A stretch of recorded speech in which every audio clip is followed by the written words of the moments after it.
bolsonarismo venceu o duelo das ruas. E esse é um fenômeno que vem de 2018 para cá, porque o voto do bolsonarista ele é um voto mais convicto, né? Então, no domingo de eleição, eu moro em Belo Horizonte, mas ainda voto em Contagem, por exemplo, que é a cidade onde eu passei a maior parte da minha vida. Eu moro na região da Pampulha, em Belo Horizonte. É uma região em que eu passei na porta de algumas escolas onde havia votação e era uma quantidade absurda de camisas verde e amarela, de eleitores convictos, digamos assim, do presidente Jair Bolsonaro. No local onde eu voto em Contagem, eu pensava que nós teríamos talvez um equilíbrio maior de forças, né? Era também predominante as pessoas, ou eram predominantes as pessoas que se apresentavam como bolsonaristas.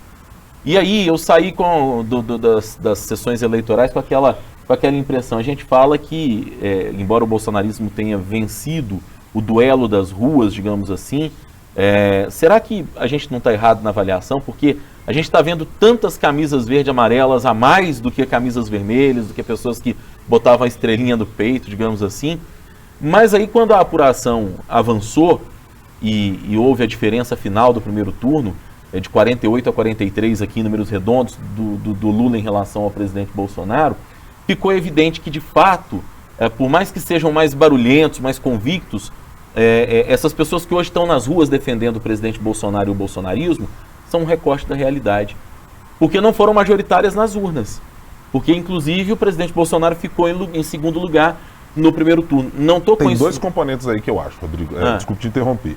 Acho que o primeiro componente do que você mencionou como a convicção, eu acho que ela tem a ver com o cerne do bolsonarismo, que é uma exaltação à força em todos os sentidos. A figura do mito. De nós somos um potencial, nós somos algo diferente, nós temos um engajamento diferente. Acho que esse componente, ele é cerne, o que o presidente diz, como ele diz, e várias das vezes que usou maneiras de tergiversar sobre assuntos da República, era exatamente para manter esse fogo aceso no seu eleitorado.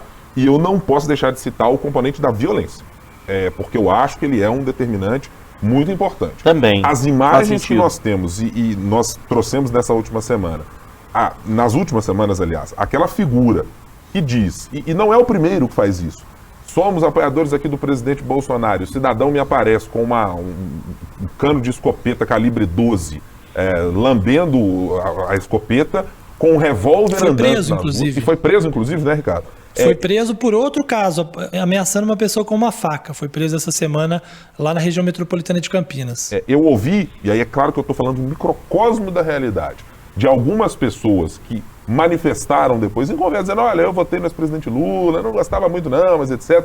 Mas havia também aquela parcela dos petistas pra valer, que é a turma do Boto, e que dizia, cara, foi a primeira vez que eu tive medo de no dia da eleição sair com uma camisa ou sair com alguma coisa por medo de que acontecesse uma discussão inóspita e tola e que ela redundasse exatamente do que vocês, jornalistas, estão noticiando, gente que dá facada nos outros, etc. Então, eu acho que esse componente também é um adendo para isso que você está dizendo. Essa força que existe, né? E não estou aqui diminuindo a força do bolsonarismo, não. Mas eu acho que é um componente que adiciona na hora dessa percepção de rua, de que não tenhamos, muitas vezes, as manifestações, e digo até não apenas dos petistas, não, tá? Dos ciristas, de quem vota na Simone Tebet, ou de quem estava ali da Unidade Popular, ou de quem estava em qualquer outro campo.